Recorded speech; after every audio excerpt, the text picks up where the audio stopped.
कई बार जब हम थक जाते हैं ना या फिर बहुत ज़्यादा परेशान होते हैं तो एक ही चीज़ सबसे पहले दिमाग में आती है और वो है मेरी किस्मत ही ख़राब है। जी हाँ, सबसे पहले हम अपनी किस्मत को ही दोष देते हैं कि मेरी ही किस्मत ख़राब है कि ज़िंदगी में एक पल का ना ही चैन है और ना ही सुकून, सुबह से शाम तक बस घर के काम। लेकिन दोष किस्मत का नहीं है, हमारा है, क्योंकि किस्मत नहीं, आपकी सोच और आपकी आदतें आपको सफल बनाती है। और अच्छी आदतें जीवन की सबसे बड़ी पूंजी होती है। यूँ समझ लीजिए ये वो पूंजी है जिस पर एक लंबे, स्वस्थ, खुश और सफल जीवन की बुनियाद खड़ी होती है। तो है एवरीवन, गुड मॉर्निंग, कैसे हो आप सब? उम्मीद करती हूँ कि आप सब बहुत अच्छे होंगे।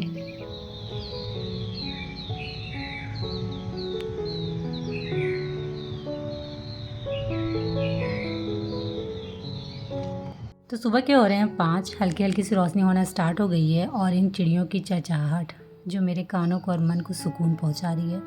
दिल कर रहा है बस यहीं बैठे रहूं। तो जी मेरी मॉर्निंग रूटीन का मतलब है दिन की शुरुआत सूरज उगने के साथ। सुबह जल्दी उठने का मतलब है एक हेल्दी रूटीन को फॉलो करना। तो हमेशा की तरह सुबह की शुरुआत हो रही है किचन से। तो आज मैं बना रही हूँ बच्चों के लिए बिल्कुल सिंपल सा नाश्ता और वो है रोटी और आलू भुंजिया, जो कि बच्चों को बहुत ज़्यादा पसंद है। और जब से इतनी भयंकर वाली गर्मी स्टार्ट हुई है ना, तब से कोशिश कर रही हूँ कि थोड़ी जो मसाले वाली सब्जी है ना, मसालेदार, उन्हें थोड़ा सा स्किप करूँ। गर्मियों को देखते हुए खाना बिल्कुल सादा सिंपल या फिर हल्का मसाला देकर सब्जी जो खाने में टेस्टी भी हो और हेल्दी भी हो। तो ये रही आलू की भुंजिया। तो इसे मैंने एकदम हल्की मीडियम आंच में बैठाया है, क्योंकि धीरे धीरे जब भुंजिया बनती है ना, चाहे वो आलू भुंजिया हो या फिर अदर किसी भी वेजिटेबल की भुंजिया हो, बहुत टेस्टी लगती है।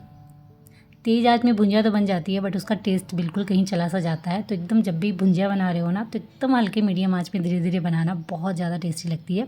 और अगर उसे और भी ज़्यादा टेस्टी बनाना है तो उसमें थोड़ा सा अदरक लहसुन मिर्चा कूट के डाल दीजिएगा, बहुत ज़्यादा यम्मी लगती है। तो एक तरफ मैंने भुंजिया बैठा दिया है और फटाफट दूसरी तरफ आटा भी गूँथ लिया था, क्योंकि आटा गूँथने के बाद ना अगर आप उसे 10-15 मिनट के लिए छोड़ो ना, तो रोटियाँ बड़ी सॉफ्ट और बहुत ही अच्छी बनती है। तो आटा जब तक सेट होता है तब तक मैं आ गई थी बच्चों को एक बार देखने वो क्या कर रहे हैं, रेडी हो रहे हैं कि नहीं हो रहे हैं, क्योंकि सुबह उठना ना उनके लिए पनिशमेंट से कम नहीं है, और वो भी इतनी जल्दी, क्योंकि अभी स्कूल हो गए हैं 6 बजे। तो उन्हें 5 बजे जैसे भी उठना पड़ता है। तो बहुत मुश्किल से उठते हैं और उठने के बाद भी ना नींद में ही रहते हैं। एक्टिव होने में थोड़ा सा टाइम लगता है, तो रेडी होने में भी टाइम लगाते ही लगाते हैं। तो बीच बीच में मुझे जाकर उन्हें देखना पड़ता है, बोलना पड़ता है, तब जाकर टाइम पे रेडी होते हैं। तो बच्चे हो रहे हैं रेडी, तब तक फटाफट रोटियां बना लेती हूँ। लेकिन उससे पहले ना थोड़ा सा चूड़ा फ्राई करना है, क्योंकि बच्चों का मन है आज लंच में चूड़ा फ्राई लेके जाने का। मैंने सोचा था कि रोटी भुंजिया ही दे दूँगी, बट उनका मन है ये, तो इसलिए मैंने थोड़ा सा चूड़ा फ्राई करने के लिए बैठा दिया है। तो एक तरफ भुंजिया ऑलमोस्ट रेडी है और एक तरफ चूड़ा फ्राई हो रहा है और एक तरफ फटाफट रोटियाँ बना लेती हूँ।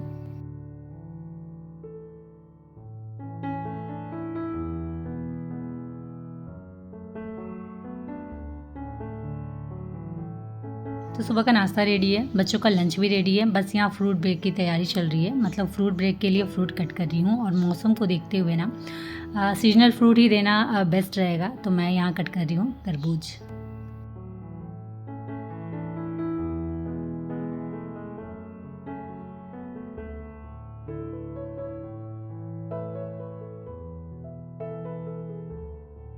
देखते ही देखते टाइम हो गया था दोनों बच्चों का स्कूल निकलने का, और दोनों की टाइमिंग लगभग एक है। तो सुबह सुबह ना बहुत ज़्यादा भाग दौड़ हो जाती है। 5 मिनट का बस डिफरेंसेस होगा, 5 मिनट पहले युग निकलता है और 5 मिनट के बाद प्रीत निकलता है।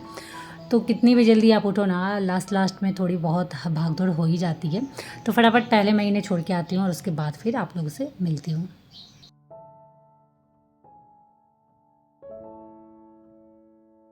तो बच्चे निकल गए हैं स्कूल, और बच्चों के जाने के बाद ना थोड़ी सी राहत मिलती है, क्योंकि उठने के बाद ना सिर्फ दिमाग में यही रहता है कि बच्चों को टाइम पे स्कूल निकलना है। तो फटाफट मुझे उसी के अकॉर्डिंग तैयारियां भी करनी होगी।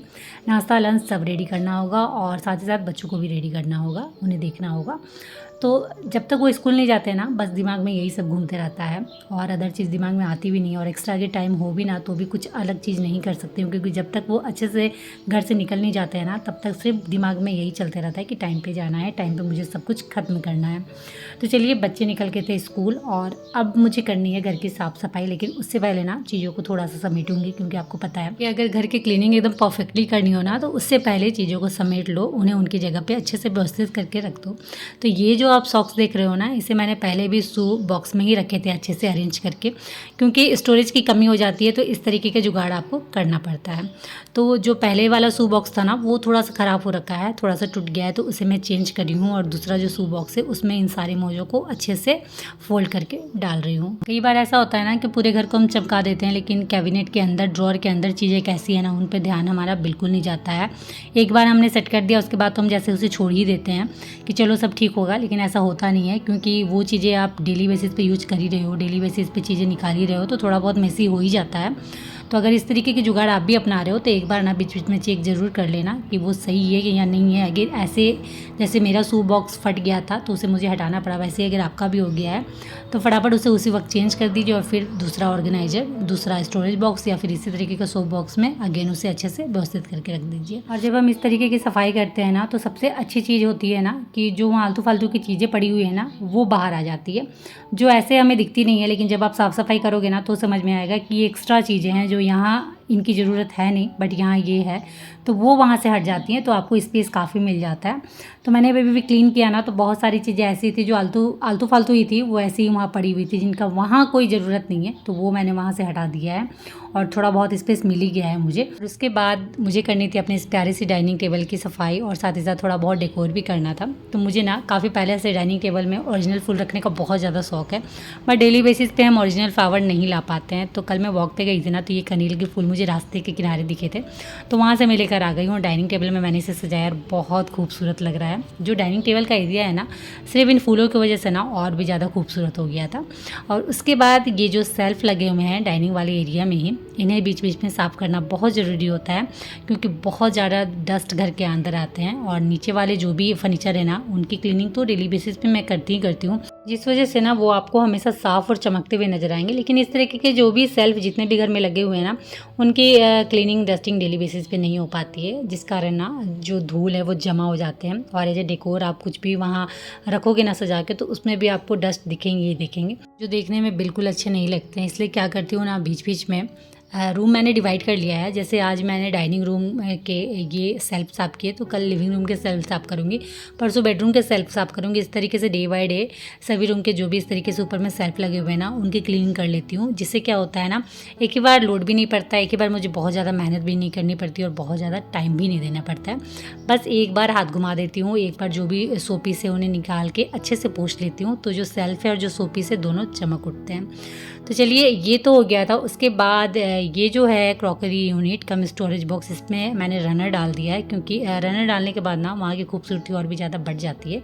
और एक पेंटिंग मैंने लगा दिया ताकि ये एरिया और भी ज़्यादा खूबसूरत लगे। और हमारी यही छोटी छोटी कोशिश और यही अच्छी अच्छी आदत ना हमारे घर को और भी ज़्यादा खूबसूरत बनाती है। और उसके बाद मैंने निकाला है आज ये कूलर, क्योंकि गर्मी बहुत ज़्यादा बढ़ गई है और हॉल में बैठना ना मुश्किल हो गया है। तो ये कूलर चलता है ना, तो थोड़ी बहुत राहत रहती है, क्योंकि फ़ैन तो कोई काम के ही नहीं है अभी गर्मियों में। फ़ैन के हवा से अच्छा है कि आप, मैंने जैसे पहले भी कहा था ना कि विंडो ओपन कर दो, वहाँ से जो हवा आती है वो ज़्यादा बेटर है।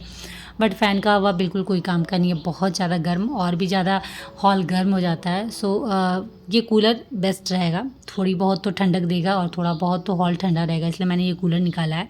बट यही होता है कि एक साल ये अंदर पड़ा हुआ रहता है ना, तो बहुत ज़्यादा गंदा हो जाता है, जबकि मैं इसे ढक के रखती हूँ, बट फिर भी काफ़ी गंदा हो गया था। तो यूज करने से पहले एक बार इसकी अच्छे से क्लीनिंग करनी बहुत ज़्यादा ज़रूरी थी, तो मैंने अच्छे से इसकी क्लीनिंग कर दी है। डस्ट जितने भी बैठे हुए थे ना, सभी को मैंने साफ़ कर दिया है और अब ये बिल्कुल रेडी है यूज करने के लिए। तो अभी इसमें पानी नहीं डाला है मैंने, पानी डालूंगी उसके बाद यूज करेंगे। तो ये तो साफ़ हो गया, लेकिन फ्लोर गंदा हो रखा है, क्योंकि जितने भी डस्ट थे ना सारे फ्लोर पे ही गिरे हैं। लेकिन कोई नहीं, अभी मैंने झाड़ू नहीं किया है तो कोई प्रॉब्लम है नहीं। और उसके बाद मैं आ गई हूँ अपने इस लिविंग रूम में। तो मुझे अपने इस लिविंग रूम को ना थोड़ा सा चेंज करना है, थोड़ी सी चीज़ें ऐड करनी है, जिससे ये और भी ज़्यादा खूबसूरत लगे। और इस बार मैंने सोचा है ना कि ओरिजिनल प्लांट से अपने इस लिविंग रूम को डेकोर करूँगी, क्योंकि गर्मियाँ भी हैं और जितना हो सके हमें घर के अंदर इंडोर प्लांट लगाना भी चाहिए, जो आँखों को भी बहुत ज़्यादा सुकून पहुँचाता है और साथ ही साथ जो रूम का टेम्परेचर होता है ना, वो भी थोड़ा सा कम करता है। तो इसी बहाने थोड़ी सी राहत हमें गर्मी से मिल जाएगी। और मैंने पिछले वीडियो में भी कहा था ना कि जितना हो सकता है कोशिश यही करती हूँ कि नेचुरल तरीके से अपने घर के टेम्परेचर को थोड़ा सा कम कर सकूँ ताकि गर्मी थोड़ी सी कम लगे, क्योंकि बहुत ज़्यादा गर्मी होती है। जो टॉप फ्लोर में रहते हैं ना उन्हें पता है, बहुत ज़्यादा गर्मी रहती है, हालत ख़राब रहता है। तो इसलिए ये सब जुगाड़ तो चलते रहता है। दूसरी चीज़ है ना, इन सारी चीज़ों को करने के बाद ना मुझे बड़ा ज़्यादा सुकून मिलता है और बहुत ही ज़्यादा खुशी मिलती है। और कई बार ऐसा होता है ना कि काम करने का दिल ही नहीं करता है, लगता है एक ही काम रोज़ रोज़ करो, तो बिल्कुल आप ना डीमोटिवेट हो जाओगे। तो जब इस तरीके की चीज़ों को करती हूँ ना तो वापस से मैं मोटिवेट हो जाती हूँ, काफ़ी अच्छा लगता है। इसलिए बीच बीच में ना इस तरीके की चीज़ें करती रहती हूँ, थोड़ा बहुत कुछ ऐड करती हूँ, थोड़ा बहुत कुछ डिकोर करती हूँ, जिससे मैं खुश रहती हूँ। और अगर आप as a housewife homemaker हो ना तो सबकी खुशी एक तरफ, आपकी खुशी एक तरफ। आपको खुश होना बहुत ज़्यादा ज़रूरी है, तभी आप दूसरों की खुशी का भी ध्यान रख पाओगे। देखते ही देखते और आप सबसे इतनी सारी बातें करते करते ना मेरे सारे काम हो गए थे। बस मुझे अभी करना था झाड़ू और पोछा, तो झाड़ू भी मैंने फटाफट कर लिया था क्योंकि फ्लोर काफ़ी गंदा हो रखा था। बस मुझे करना था पोछा, लेकिन आज मैं सोच रही हूँ ना पोछा को स्किप करूँ और घर को वॉश कर दूँ, पूरे घर को धो दूँ, क्योंकि बहुत ज़्यादा फ्लोर गंदा हो रखा है। और रीज़न ये है ना कि कल शाम में बहुत तेज़ हवाएँ चली, मतलब वो आंधी तूफान वाली जो हवाएँ होती है ना उस तरीके की, जिससे घर में बहुत ज़्यादा डस्ट घुसा हुआ था। क्योंकि आप भले विंडो बंद कर दो लेकिन बालकनी तो बंद करके नहीं रख सकते हो ना, तो वही मैंने किया था। तो रूम में तो उतना गंदा नहीं हो रखा था, लेकिन जो डाइनिंग हॉल और लिविंग रूम वाला एरिया है ना बहुत ज़्यादा गंदा हो रखा था। और पोछा करने के बाद भी मुझे लगता है कि वो जो टाइल्स के बीच में गैपिंग है ना या कोने कोने में ना गंदगी छूट ही जाती। इसलिए मैंने सोचा ना कि आज अपने इस घर को ना अच्छे से पानी से धो दूँ, ताकि घर तो क्लीन हो ही जाए और साथ ही साथ थोड़ी बहुत ठंडक भी मिलेगी। क्योंकि गर्मियों में इस तरीके से आप बीच बीच में घर को धोते हो ना तो कम से कम एक दिन के लिए तो राहत रहती ही रहती है। घर बहुत ज़्यादा ठंडा लगता है, इसलिए गर्मियों में तो ट्राई यही करती हूँ कि 15-15 दिन में एक बार मैं अपने पूरे घर को धो दूँ। लेकिन इस बार रीज़न था घर धोने का, क्योंकि बहुत ज़्यादा फ्लोर डस्ट लग रहा था, तो इसलिए पूरे घर को मैंने अच्छे से पानी से वॉश कर दिया है। और धोने के बाद ना सच बोलूँ घर की रौनक वापस आ गई थी, फ्लोर एकदम शाइन कर रहा था, चमक रहा था और बहुत अच्छा लग रहा था। तो फाइनली आज की क्लीनिंग रूटीन कंप्लीट हो गई है और अब जाकर मैं आराम से चैन से बैठ सकती हूँ, क्योंकि साफ़ सफाई वाला काम ना सच में बहुत ज़्यादा हेडेक वाला होता है। तो ये वाला काम बहुत अच्छे से डन हो गया है और घर ना बहुत प्यारा लग रहा है, बहुत ही ज़्यादा खूबसूरत लग रहा है। और मैंने ना अपने तरफ से पूरी कोशिश की है कि छोटे बड़े सभी तरीके के प्लांट मैं यहाँ रख सकूँ, जिससे ये और भी ज़्यादा खूबसूरत लगे। और सच में रखने के बाद ये बहुत ही ज़्यादा खूबसूरत लग रहा है। मैंने मतलब जितना सोचा नहीं था उससे भी ज़्यादा अच्छा लग रहा है। पता नहीं वीडियो में समझ में आ रहा है कि नहीं आ रहा है, बट रियल में ना आंखों को काफ़ी ज़्यादा सुकून लग रहा है। ओके तो जी आज की मॉर्निंग रूटीन कंप्लीट हो गई है और अभी मुझे लेना है शावर। तो चलिए इस ब्लॉग को करती हूँ यही एंड, और उम्मीद करती हूँ कि आज का ये जो ब्लॉग है आप सभी को बहुत अच्छा लगा हो। तो अच्छा लगा हो फ्रेंड तो फटाफट लाइक करिए, शेयर करिए, और ये चैनल में नए हो तो प्लीज़ चैनल को सब्सक्राइब जरूर कर लीजिएगा। तो चलिए आज के लिए इतना ही, मिलते हैं नेक्स्ट ब्लॉग में, तब तक के लिए बाय और आप सब अपना ख्याल रखिएगा।